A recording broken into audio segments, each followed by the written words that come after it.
I'd like to welcome you to segment 4. What we're going to talk about a little bit today is what I like to call the neutral zone. I'm sure you've heard it referred to as the comfort zone. And in hockey, you can see we got the board here. We have our offensive zone and we have our defensive zone, and then we have the neutral zone. Now, the neutral zone in the game of hockey is a very difficult place to be stuck. One thing you want to make sure of, and I was taught this by my coaches at an early age, and when I won championships, we were very successful because we could get things done offensively. See, we always had a game plan in here that whatever happened, we were going to cut it off, transition, and create offense from it. Now, some people will tell you that the best offense is a good defense. But in order to score goals and achieve and succeed, what is it that you have to do? Well, you have to score. So you have to make sure that you're really moving on to the offensive. And when we're talking about our dreams and our desires and what it is that we want out of life, you're not going to get them by playing in the defensive end. And you're definitely not going to get them by being stuck in the neutral zone. You're going to be able to achieve all that you dream and desire and want out of life by creating the offense that you need. See, what we talk about here is you're either creating or disintegrating. And when you start to decide what it is that you want out of life, well, you're creating and you're moving forward. You're attacking the offensive zone. But so many of us get stuck in this neutral zone where things get comfortable. It's okay where we're at. We like what we do. But when you really start to think about it, do you really? Are you really happy with the results that you're getting? So one of the things I like to refer to when we talk about the neutral zone is slumps. You know, everybody reads in the paper that the quarterback's having a bad slump. He's throwing a lot of interceptions. The baseball player, he's just not having any luck hitting that ball right now. The team's not winning. See, we all go through slumps. It's how we respond to those slumps and move out of that neutral zone that determines whether we're successful or not. See, a lot of guys, they get into that slump and they just never get out of it. Or they have that injury and they just don't have the fortitude to come back, and you never hear from them again. Similar in life.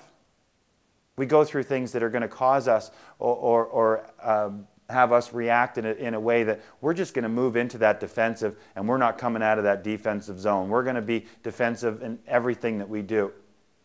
We're going to blame other people. We're going to blame the circumstances. We're going to blame the economy.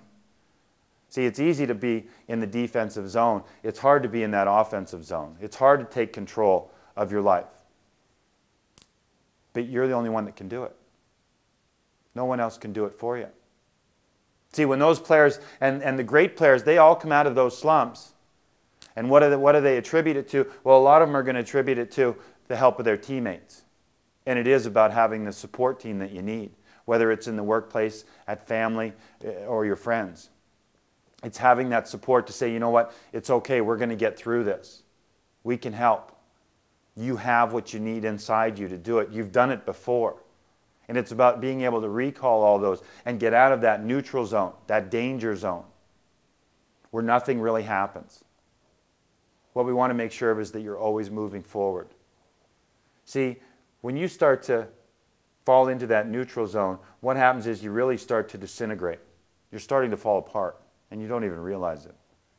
What happens is, and this is a big one in the slumps, is that you start to have fear. Now I'm going to get traded. Coach isn't happy with me. My playing time's going to get cut. It starts to create doubt about your ability, what really got you to that point in your life. And you really start to have a lot of uncertainty. And it creates chaos. And it's a very uneasy feeling. But like we talked about in some of the earlier plans, it's about having and being able to call on that inner fortitude that you've developed to get there. I mean, you were here, and all of a sudden you kind of fell into that neutral zone. Things were comfortable. It was okay. Things are going okay. And before you know it, you're on the defensive end and not feeling very good, not getting the results that you truly want. And the mindset of the athlete really is attack, attack, attack. I mean, even if you're a defenseman in the game of hockey, the whole thing is to make sure that you're attacking the opponent. You don't sit back and let them come at you. You go at them, and you go at them hard. Just like in life. When an obstacle is thrown in your way or there's a difficult situation, you go at that situation hard. You use all the strength that you have inside. the ultimate goal is to win. And it's by being on the offensive and getting out of that neutral zone that you're going to be able to achieve that. Michelangelo said, the greatest danger for most of us is not that our aim is too high and we miss it. It's that it's too low and we get it. We want to make sure that we're aiming high. We want to make sure that we're not getting stuck in this neutral zone. I hope that this lesson has helped, and I look forward to talking with you on the next segment, segment 5, which is how to succeed.